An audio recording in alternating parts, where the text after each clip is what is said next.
নমস্কার বন্ধুরা, welcome to আরকে sports. আশা করি তোমরা সবাই সুস্থ ও ভালো আছো। তো আজকের এই ভিডিওতে মোহনবাগান দলকে নিয়ে একটা ইম্পর্টেন্ট আপডেট শেয়ার করতে চলেছি।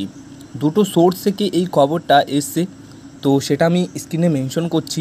হ্যাঁ, অবশ্যই যেরকম মেরিনার্সের অনেক ফ্যান ক্লাব আছে, মানে মোহনবাগানের যে ফ্যান ক্লাবগুলো রয়েছে তার মধ্যে একটা ফ্যান ক্লাব এবং অন্যান্য আরও একটা সোর্সও এই বিষয়টা কনফার্ম করেছে। মেরিনার্স অফ কোচবিহার তারা কনফার্ম করেছে যে former Spanish international midfielder is on his way to join Mohun Bagan. এরকম একটা আপডেট বা এরকম একটা বিষয় তারা শেয়ার করেছে তাদের টুইটার হ্যান্ডেলে বা সোশ্যাল মিডিয়া হ্যান্ডেলে।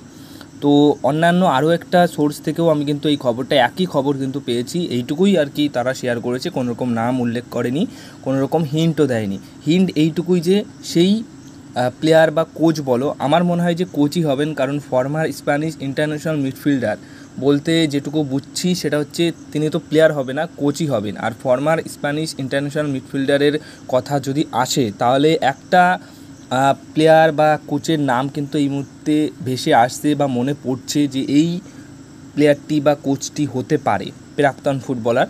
সেই প্লেয়ারটি হচ্ছেন জাভি। হ্যাঁ, এই বড় তারকা কোচ, স্প্যানিশ ফর্মার মিডফিল্ডার, মানে স্প্যানিশ ইন্টারন্যাশনাল, হ্যাঁ এই তারকা বড় কোচ কিন্তু ফর্মার স্প্যানিশ ইন্টারন্যাশনাল যে টিমের মিডফিল্ডার ছিলেন একটা সময়। আর জাভির কথা তো আশা করি এক চান্সেই যদি বলি তাহলে তোমরা বুঝতে পারবে যে কেমন প্লেয়ার ছিলেন। আর এখন তো তিনি কোচের দায়িত্বে, লাস্ট তিনি মোটামুটি বার্সেলোনার কোচ ছিলেন। সেখানে এই জুন মাসের 30 তারিখে বার্সেলোনার সাথে অফিসিয়ালভাবে তার যে চুক্তি রয়েছে, কোচের চুক্তি, সেটা শেষ হয়ে যাচ্ছে।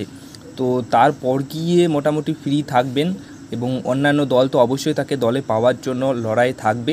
এবার একটা বিষয় এটাই দাঁড়াচ্ছে যে তাহলে সেই ফর্মার স্প্যানিশ ইন্টারন্যাশনাল মিডফিল্ডার কি এই প্লেয়ারটি বা এই কোচটি যেটা মোহনবাগানে আসছে বা যে মোহনবাগান দলে আসতে পারে, এইটাই হচ্ছে বড় প্রশ্ন। এবার তোমাদের যেটা শেয়ার করলাম সেটা কিন্তু প্রমাণ সহকারে আমি শেয়ার করলাম, স্ক্রিনে আমি দিয়েই দিয়েছি, আমি কোনো রকম মন গড়া কথা বলছি না। এবার দেখা যাক শেষ অবধি কী আপডেট আসে। বাট এটা নিয়ে কিন্তু গতকাল থেকেই মোটামুটি আলোচনা শুরু হয়েছে সমর্থকদের মধ্যে।